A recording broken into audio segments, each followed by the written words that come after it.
this week's Deeper Roots with our friends at Blain's Farm and Fleet actually takes me back to my roots. We went back home to Jefferson, Wisconsin. There is an outdoor theater there, J.A., that has been, I believe it was built in 1953 or something like that.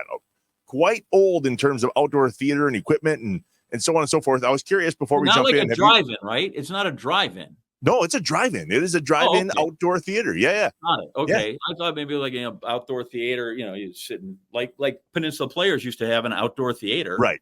Right up in your county. Okay. So this is a drive-in movie theater. Yep. Did you ever go to those? Were those around when you were a kid? Dude, I'm older than you. Yes. I didn't know if there was any around here. That was my question. There's one in Freedom now. Okay. Yes. Where was it here? Where was it here?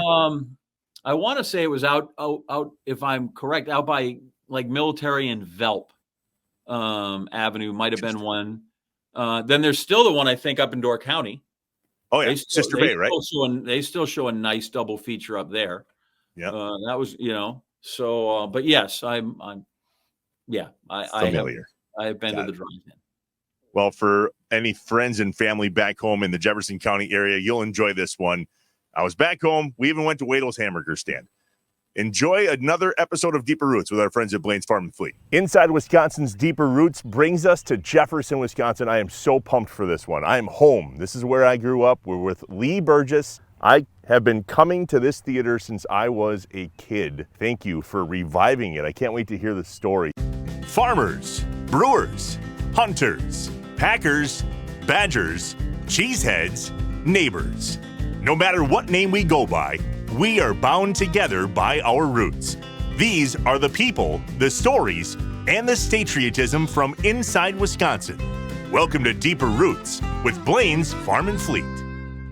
25 years ago, you thought, heck, let's buy an outdoor theater, huh? At the time, this place had been shut down for many years. It was what they call a graveyard site. I was in a point in my life where I wanted to kind of not work as much. I was a management consultant. There was a lot of traveling involved with that, kind of do that less. I was aware of this place, so kind of on a whim, I bought it out of bankruptcy. Took about a year sabbatical, if you want, restoring the place. That was 1999. I reopened it in 2000. You're the first business owner I've ever heard say, I didn't want to work as much, so I bought my own business. Jefferson is my hometown. I also grew up in Johnson Creek, just down the road. Sure. My kids have been here. That would be the fourth generation of my family that's come into this theater at one point or another. What is it about this theater that makes it so special? I think what makes it special is everything I've done with this theater, I've tried to recreate the classic 1950s drive-in theater experience, including speakers on the poles. I think I'm one of the only drive-in theaters I know of that still has speakers on the poles. This is exactly what a drive-in theater was like in the 1950s. You can't help but notice this incredible sign when you pull into this theater. Tell me the story about the sign. When I bought the theater, it wasn't a marquee type sign like you see at normal drive-in theaters. I found a sign maker who liked to do retro neon signs. So that sign you see out there is very special. It's all neon, it's got all the classic 50s architectural things in there. A lot of people stop just to take pictures of that sign. It's kind of the Welcome to Vegas sign. Exactly. So take me back to the beginning. This theater was built in 1953. That was kind of in the golden age of drive-in theaters. They were all over the place. It had a wooden screen like most theaters of those days. Tornadoes came and blew it down. So they put in another metal screen.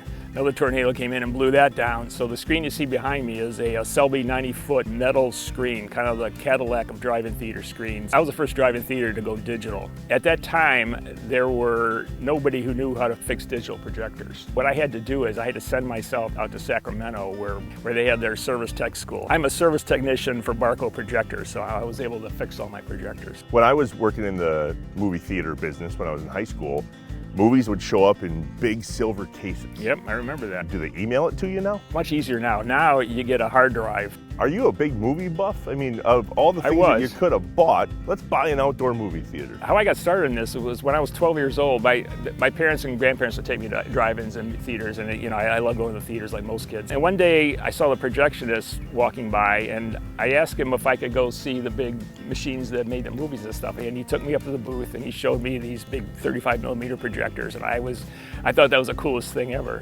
He was a music teacher. He ended up being my music teacher, that I would go up to the projection booth and watch free. I arranged my music lessons before the movie would start, and then I'd sit in the booth and watch the movies for free. You were mentioning the projector. I know that there is a projector on site is it the original?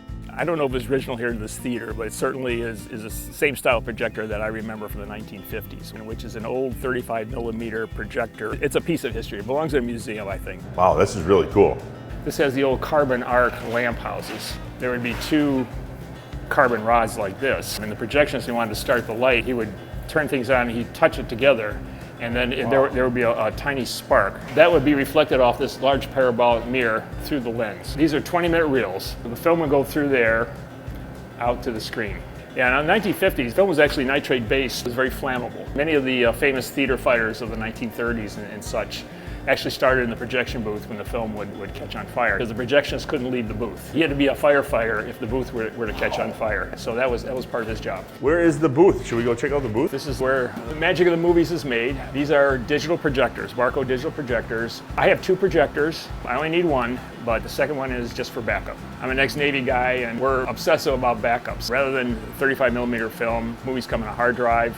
They're ingested into the server. When you're licensed to show the movie, the studios will send you what's called a key. It's a little digital thing that you put in the projector and it unlocks the movie. So you can show from a certain date to a certain date. What is above my head? Like, what is this for? This is the ventilation system, okay? All projectors have a light source, which is very hot. I showed you earlier the carbon arcs. Now what they do is they have basically carbon arcs, but they're inside pressurized bulbs. That's what provides the light, which goes out to the screen. They run very hot. Oh, so it's pulling the heat out. Right. It's pulling the heat out. You said it's the original building. There's the sink and the toilet. That's right, yeah, the sink and the toilet required by 1950s building code. Building codes in those days required certain things in projection booths. One of them was these fire plates, and they would be part of a pulley system that would go around. If the fire would burn through the rope, and it would drop all these plates down and would slam shut the fire door, so that any fire that started here would be contained within the booth.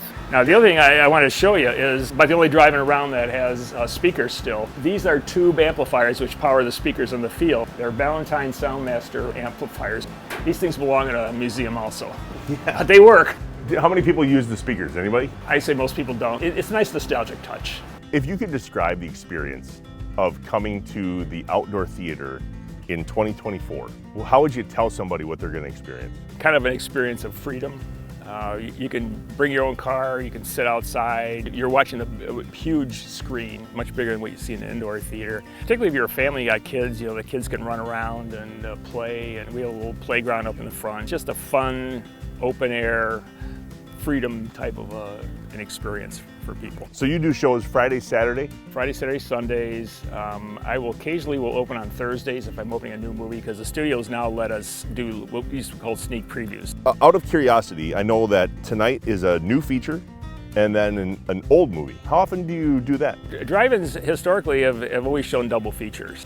Basically, people are getting two movies for the price of one. Studios do special deals with drive-ins. They basically give us two movies for the same licensing terms as the lead feature. When you look at what movies you're going to bring in, is it kid-oriented? Is it family-oriented? Is it date night-oriented? How do you choose? Pretty simple. Family movies are what I'll book as much as I can get. I get people complaining, well, why don't you show horror movies, or why don't you show this or that? And I say, well, I will occasionally, but the family movies are the ones that really brings out the crowds. There's not too many of these left. There's a number of them in the state of Wisconsin, none in this area. What is it about this theater that makes it so special, and really why is it, I guess, hold such a special place in your heart? I don't want to say it's like raising a child, but if you put a lot of time and effort, you make it kind of a part of your life and stuff like that. I think what makes it special is everything I've done with this theater, I've tried to recreate the classic 1950s drive-in theater experience. Your run is coming to an end, 25 years, and we love telling deep-rooted stories. That's what this whole show is about, is finding things that